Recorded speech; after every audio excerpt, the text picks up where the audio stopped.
So the next recipe we're going to do is the artichoke and oyster mushroom sweet potato chowder.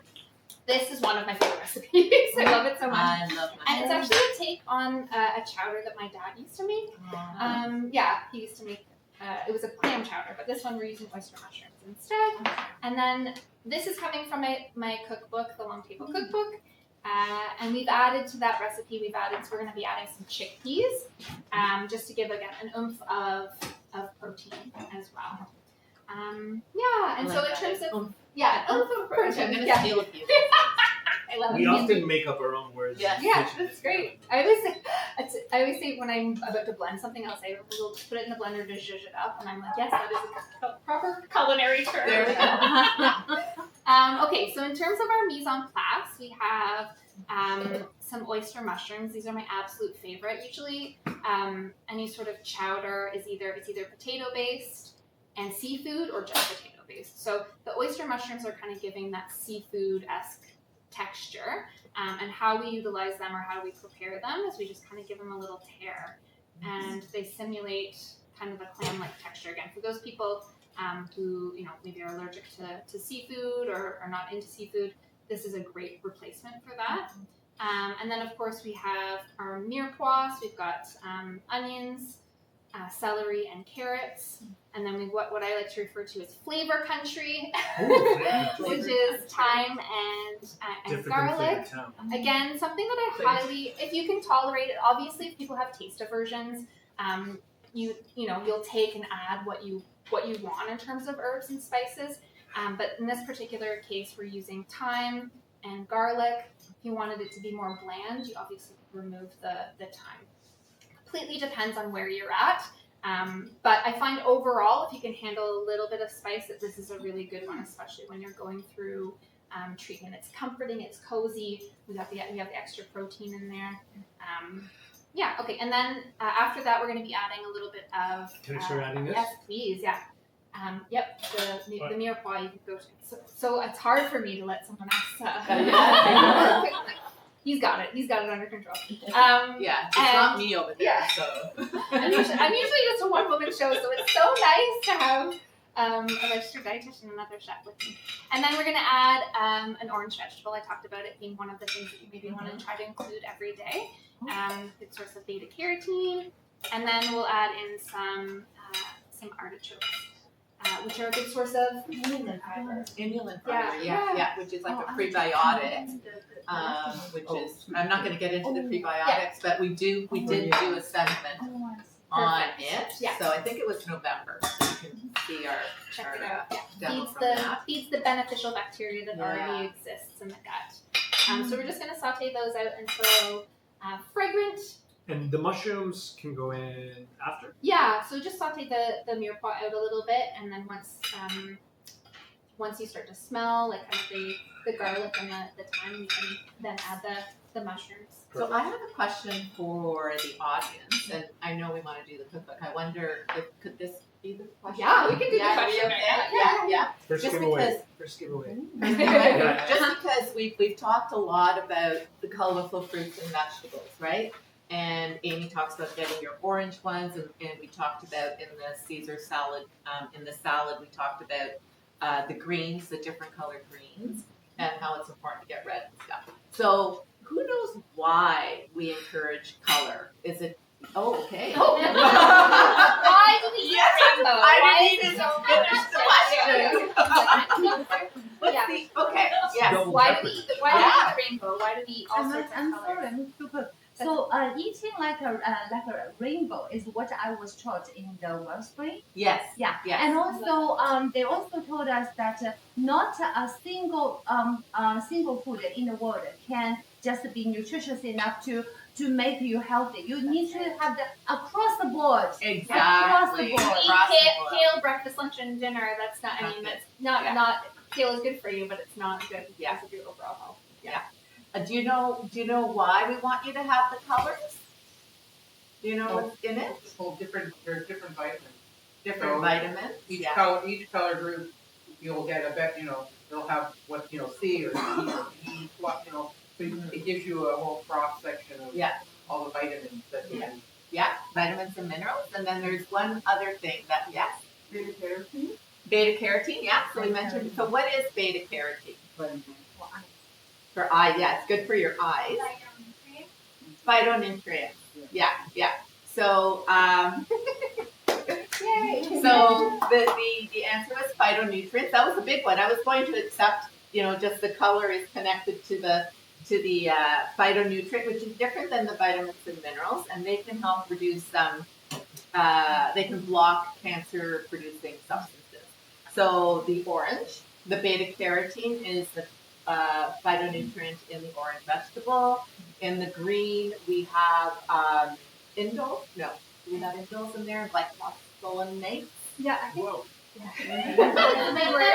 And then for reds, we have things like Lycopene and anthracite. So that's more purple than but also included. Yeah. Yeah. But you don't have to learn those big words. That's why we just say get the color. Yeah. So Hueen gets the book. Yeah. Yeah. Whatever she wants. Whatever she wants. Yeah, Whatever your you want. choice of book. Whatever. So I will say those two are free and online. So hint, hint. And then Is this I'll for pick grabs this too? one. I'm thrilled. Thank Thank you. you. Very welcome. Oh, you didn't realize you'd be getting a No, prize. because I. No. Yeah. Just wanted to share the information. Yeah. Oh my gosh, you guys can smell that You smell happening. it? here. Yeah. So great to be doing this in person What I'll again. mention too is this is a little tip. If you use mirepoix often, so that's the sort of combination that Amy talked about, all of these aromatics, you can do, like if your knife skills aren't that great and you're not super comfortable with the knife, you can just chuck big chunks of it into a food processor. It doesn't have to be like, we're not judging your Oh, knife just skills. get it into you, no matter Right? how, whatever. Yeah, so However. use a food processor, make a big batch. You can throw that into like a freezer bag and then keep it in the freezer. I love that tip. And then next time you want to make a great soup, stew, whatever it is, you have a little bit of that prep already done. That's going to make your cook time much quicker. Yeah, that's a great tip. So- I love that tip. So what is a mirepoix? It is. Yeah, It is. It's onions, Celery. celery, and carrots. Carrots. Yeah. Yeah. So Yeah. that's your And classic, your French version, and then you have an Italian version, Yeah. Spanish version. So you can have garlic in there, you can have chilies in there. So depending on Oh, so it varies. yeah, it would be like sofrito is like the Italian Sofrito? version of. Okay. Oh, we're really getting the Getting culinary. an education. I love And it. Sure. really question, yeah. Jeremy, what did you put, and if you did, what did you put in the pan before you started to saute? Good question. So we've added just a little bit of olive oil. You can use olive oil, rapeseed oil, any vegetable oil. It's good. I know Amy mentioned the smoke point before. I think it's something that comes up often in our class. Yeah. Different oils will have different smoke point. It's essentially at the point at which it starts to burn. We do not want our oils to burn. No. They do. Start again. Start again. Let it cool. Yeah. Clean it out. Start again. Yeah. Your oils, if you're using high heat, and we're not using high heat here, but if you are using high heat, grapeseed oil, avocado oil is another one. Yeah. Even canola oil can take a little bit more heat. Most of your I always say most of your general run-of-the-mill olive oils will take like a pretty medium to medium high heat. But I think your indicator is always smoking. Like if it's smoking, just start again. You've hit the smoke point. Yeah. Olive oil is great too for salad dressings. I generally will save it for that, especially if you have a nicer olive oil. Yeah. I'll save it for as like a finishing oil. Are you okay with this, Chef? Yeah, that's great. Thank you. Right. Approved. Mushrooms in. Mushrooms in. Beautiful. My I love these goodness. oyster mushrooms. Yeah. You can use other mushrooms, I'm guessing. Yeah, for sure. If you can use any mushrooms, to be honest. Cremini, white button.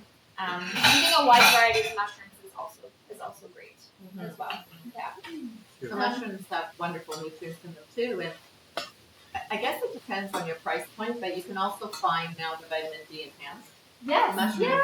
Yeah. So in the winter here in Canada, if we want to up our vitamin D, that's one way we could also do it. And it's literally just the mushrooms that are exposed to UV. Exactly. Isn't that rays. cool? Okay. Just- Yep. Sweet potato. Sorry, we're talking too much.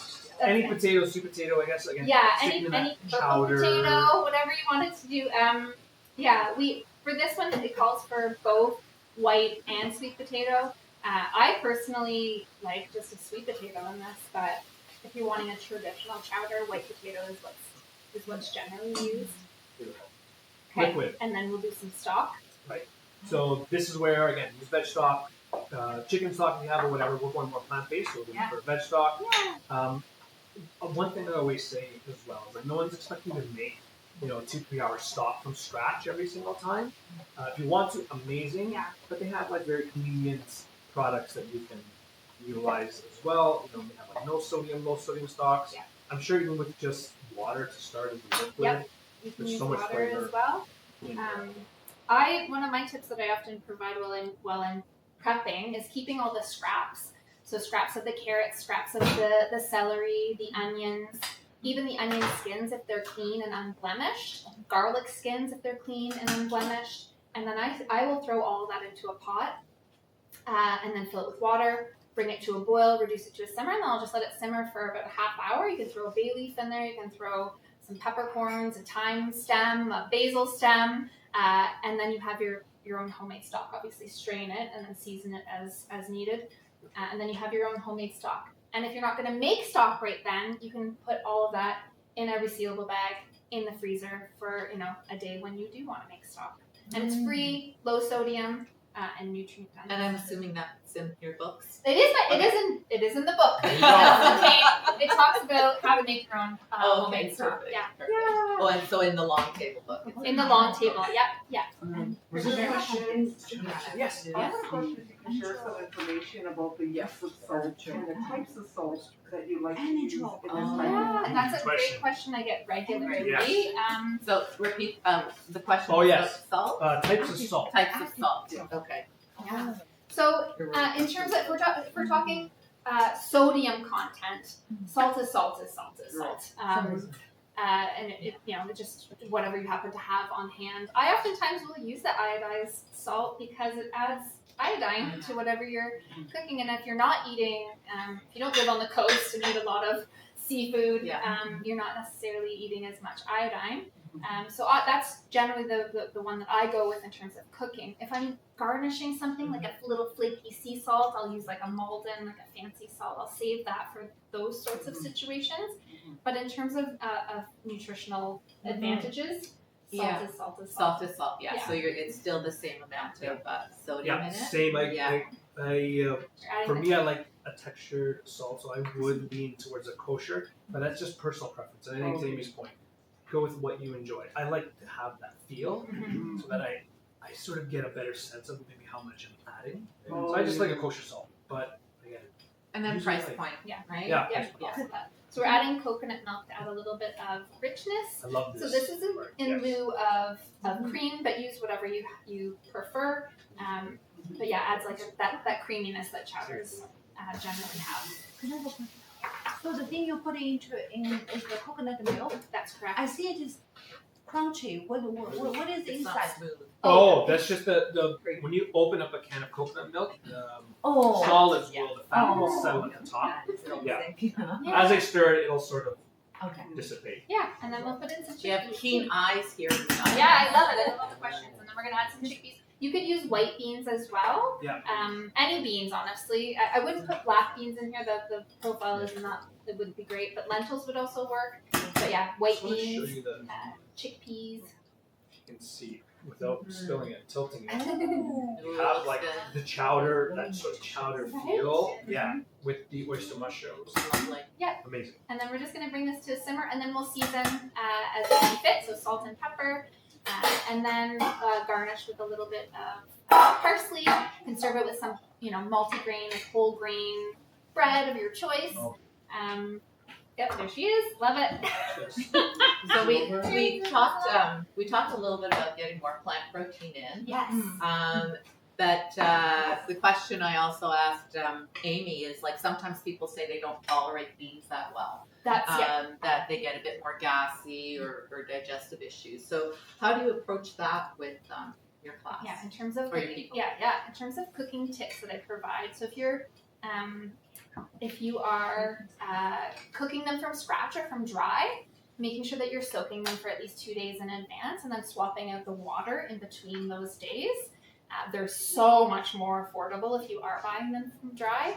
So that's one tip. And then while you're soaking them, you can add a little bit of baking soda to it. Oh, baking soda. Or Okay. seaweed, and that helps to break down the complex carbohydrates that make it a little bit easier to digest. You can also do that during the cooking process as well, and that helps to alleviate some of the side effects of eating beans. If you're using the canned, same sort of thing. You would want to drain the liquid, rinse thoroughly, and then you can also cook them with a little bit of baking soda. I'm not talking baking soda so you can taste it. It's just enough to help, again, break down the complex carbohydrates, so it makes it a little easier to digest and tolerate. And then if you're just brand spanking new to introducing beans in your diet, we always suggest going low and slow.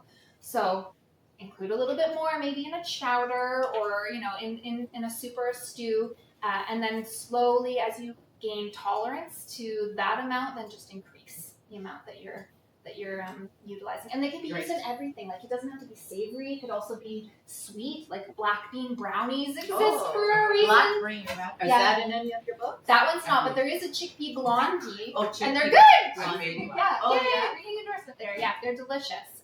And adds like a nice chewy, almost fudgy texture to it. In the Long Table Cookbook, there's a plant-based like chickpea blondies. So using chickpeas as the base of a blondie Pretty dessert. cool. Yeah. Okay, amazing. So we have chickpeas in that one. Yep. And then we'll give a little squirt of lemon. I don't know if you put lemon in that one, but I'm going to put a little bit of lemon on top. You did? Okay. No. Perfect. So again, using things like citrus, herbs, spices, fresh herbs, vinegars to give an oomph of flavor without added salt, sugar, or unhealthy fats is what I turn to first. And then I'll go to the salt afterwards. So we're going to put a little squirt of lemon juice. And I like to add the lemon and the citrus at the very end to help retain the vitamin C. Mm-hmm. Because if you're heating it and cooking the lemon juice or any citrus, some of the vitamin C will be lost. And then it also helps for eating beans to help with the bioavailability of the iron that's present in the beans. It helps to absorb the vitamin C content, and the lemon helps to absorb more of that iron. Okay. We have some power couples. Jeremy and I call it Yeah. our power couple. When you have the vitamin C rich food and the plant proteins that have iron, which are harder to digest, right? So it's one of our favorite power couples. You just zoom in on this one. Yeah. Here. You might have to do a little tilt on that. Yeah. And we've topped it with Gorgeous. parsley. You could do some fresh thyme as well. I love this. And again, I think you mentioned off the top, like really nice sort of